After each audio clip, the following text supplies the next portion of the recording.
If you're a person who wants to have a relationship with God or grow closer in the relationship that you do have with God already, this video is for you. What more can I say? I'm grateful for your grace. You deserve all my praise. I am Mariah Bailey, and where I grew up in church and had the knowledge of God, I didn't always have a relationship with God. And it wasn't until college that I started to grow in my relationship with God intentionally. But it took for me to separate from God, in a sense, for me to kind of come back into my relationship. And if I'm being honest, it's probably the best thing that I could have done for the relationship that we now have. And I'm grateful that God allowed us to go through that season, although it did come with some pains and some things that if I had have just walked a different path, I probably would not have experienced. I am grateful for it because the end goal all worked to my good, which is his design for our life anyway. So to not waste any time, I will get into the first of our 3 steps, which is to talk to God like someone you trust. And the reason why I said talk to God and not prayer is because a lot of people hear prayer and they think that it's supposed to be something super, super formal, and it's not always the case. Now, when you think about what it looks like to have a genuine relationship, would you prefer someone to come to you with all of the most polished words in the book, but it's not coming from a genuine place? Or would you rather someone come to you raw and authentic and you can work with them to polish their language as you grow in relationship?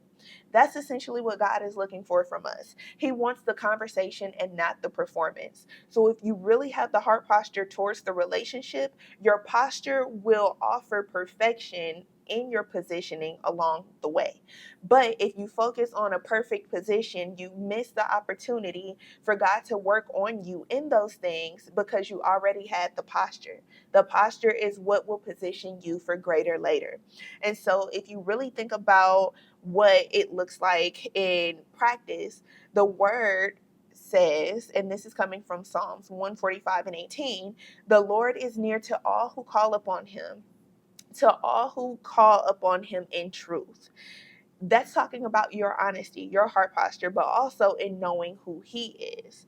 And then when you get into Matthew 6:7, it says, and when you pray, do not use vain repetitions as heathens do, for they think that they will be heard for their many words. Now, for context, if you go up a couple verses to around verse 5 in Matthew and you read all the way through to around verse 8 or 9, it's just talking about prayer in general. And then that's where you'll also find the Lord's Prayer. So, what I really want you to take away from that is that God doesn't respond to the fancy, he responds to the honesty. The optics of things are cool, but if you're really looking for a genuine relationship with God, start with being your raw and authentic self in that conversation that you bring to him and allow him to polish and change your conversation and your words with him as you grow. Now, the second step is for you to get a Bible that you understand.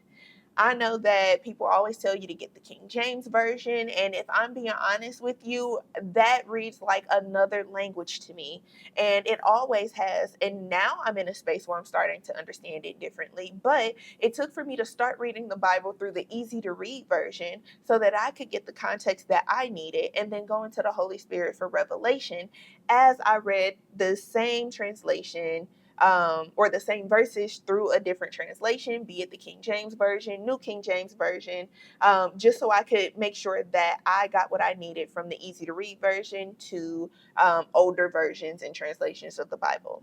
What also helped me that I will always plug shamelessly is I purchased or invested in a personalized Bible. And the personalized Bible has my name in the scriptures. So not only does it read in a way for me to understand the inspired word of God, but it also allows me to read it with my name in the scripture, which customizes what the Lord wants me to hear. And it allows me to understand the maker's mind.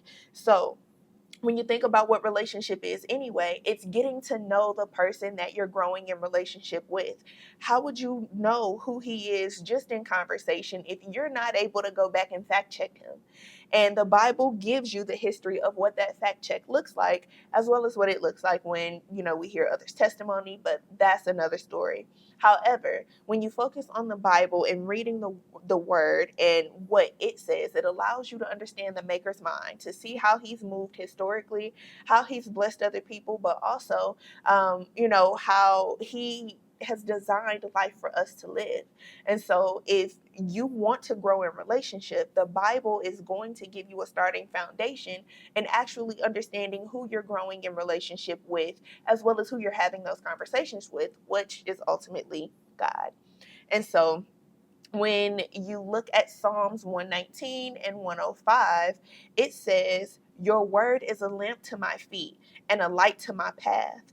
The word is what's going to take you out of darkness. The things that you don't understand, the way that you learn it and you grow in understanding of it starts with you reading the word and then asking in prayer for revelation of that word. Proverbs 4 and 7 also says, "Wisdom is the principal thing. Therefore, to get wisdom, and in all you're getting, get an understanding." So this goes back to, after you read the word, really go into prayer and ask God for wisdom, understanding, and revelation, because that's where you're going to learn how to apply it to your life and what God needs you to get from what it is that you read. And then the last thing in our 3-step framework is to be transparent and allow God to meet you where you are. God can't help what you try to protect, and God can't take from you the things that you try to hold on to and you want to fix on your own. And if you think about what it looks like to have natural relationships, a lot of times we like to soften what our truths are and what it is that we're sharing with others, because we think that they can handle certain truths or they may not be able to handle certain truths. And the thing is, God created us. So that means if he created us, he created you. And if he created you, that means he can handle your truth because he already knows you. He's just looking for you to come to him in transparency so that he can help you through the things that you want to grow through, or the things that are hindering you in your growth in general. And so when you look at Psalms 34 and verses 18, it says, "The Lord is near to those who have a broken heart and saves such as have a contrite spirit." So what that means essentially, and I will be honest, I did the research for you. Contrite means feeling or expressing remorse or repentance afflicted by guilt. And you know, you always hear about repentance and different things like that. But when you have a spirit of remorse, which is essentially what repentance is, you have a spirit of remorse and it's something that you want to turn away from. So rather than you try to turn away from and fix it yourself, you take it to God as you recognize that it's a problem and it's something that's going to cause a problem in your relationship with Him, as well as your journey in life.